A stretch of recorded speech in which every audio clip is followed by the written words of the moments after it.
Hello, and thank you for tuning in to this week's episode of Gear Up. Here's what's in store for you today. A boxing legend is in critical care. A former Penn State coach is charged with sexually assaulting boys. LSU defeats Alabama. The Phillies signed Jim Thome again, and I give you my top 5 college running backs. I'm Michael Peters, and you're watching Gear Up. First, we'll do some football news. Former Penn State coach Jerry Sandusky was accused Saturday of sexually assaulting 8 boys and was released on $100,000 bail after being arraigned on 40 criminal counts, says the State Attorney General's office. Penn State Athletic Director Tim Curley has been charged with perjury and failure to report sexual abuse. Some NCAA Top 25 scores. In the season's biggest game yet, one LSU beats 2 Alabama 9-6 in a game dominated by the defense. LSU won on a field goal in overtime, and Alabama missed 4 field goals prior to that.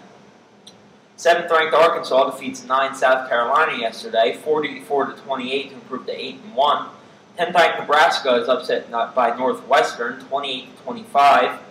Iowa defeats 15 Michigan, 24-16, after Michigan was unsuccessful on 4 plays from inside the 5-yard line. 19th-ranked Arizona State loses a heartbreaker to UCLA, 29-28 because of a missed field goal. And Louisville stuns 24 West Virginia, 38-35 on the road. My game of the week this week is Miami at Kansas City.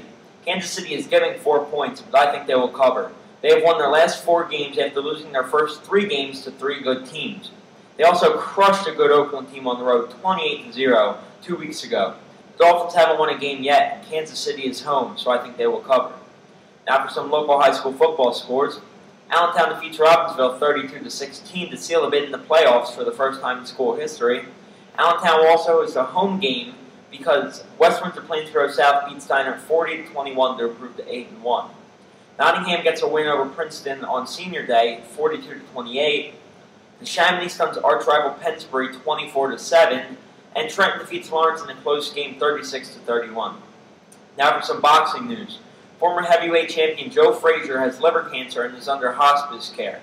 The boxer, who is 67, was diagnosed 4 or 5 weeks ago, and doctors have not yet told Frazier how long he has to live. Our thoughts and prayers go out to him and his family. You can help find a cure for this disease by donating to liverfoundation.org. Now for some MLB news. Jim Thome, who hit his 600th home run this past season, has agreed to a 1-year, $1.25 million contract with the Phillies. This will be his 2nd time playing with them. The last time he played with the Phillies was from 2003 to 2005. The Baltimore Orioles are very close to naming Dan Duquette, who formerly worked for the Expos and Red Sox, their new general manager. He interviewed on Baltimore on Friday and was traveling to Baltimore yesterday to finalize a contract. He was the GM that brought Pedro Martinez to Boston. The MLB All-Stars defeated the Taiwan national team for the 4th time in 4 games yesterday. They will play 1 more game in Taiwan.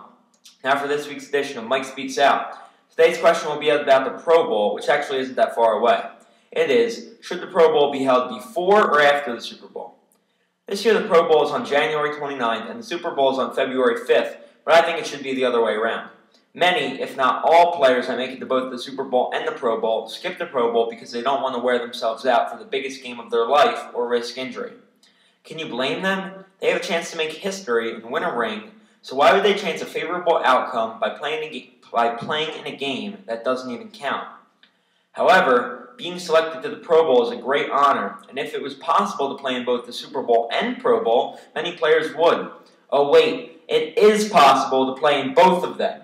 All the NFL has to do is move the Pro Bowl to a week or 2 after the Super Bowl, like it used to be, and we would actually have the best players playing in the Pro Bowl, which is what all sports fans want to see. Now for some this day in sports history. In 1861, James Naismith, the inventor of basketball, was born. I'm sure he would be pretty unhappy about the NBA situation if he was still with us. In 1869, the first intercollegiate soccer game was played.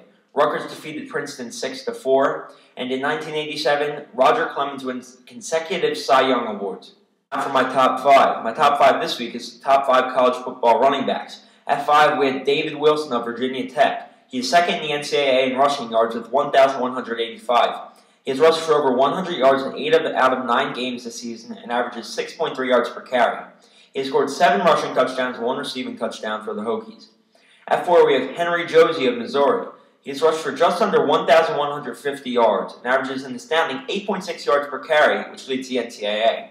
He has scored 9 touchdowns in as many games against some of the nation's best teams. Also, he averages over 10 yards per reception. At 3, we have Trent Richardson of Alabama. He has scored 17 touchdowns this season and has rushed for over 1,000 yards in 9 games. He averages 6.3 yards per carry and has almost 300 receiving yards. He scored a touchdown in every game except last night's heartbreaking loss to LSU and rushed for 181 yards in the win at Florida a few weeks ago. At 2, we have LaMichael James of Oregon. He has 1,061 yards in just 7 games and averages 8 yards per carry. He has 165 yards on just 12 receptions and has scored 1 receiving touchdown. Can you imagine what his numbers would be like if he played in every game this season? He would most likely be the NCAA's leading rusher. And at 1, we have Monte Ball of Wisconsin. He leads the NCAA with 21 touchdowns in only 9 games. He has also rushed for over 1,000 yards and rushed for 223 yesterday in only 20 attempts. Also, he scored 4 touchdowns in a Big Ten matchup against a good Nebraska team and scored at least 1 touchdown in every game this season. He has 13 receptions for 229 yards and 3 touchdowns this season and averages 6.6 yards per carry. Thank you for watching this week's episode of Gear Up, and have a wonderful day.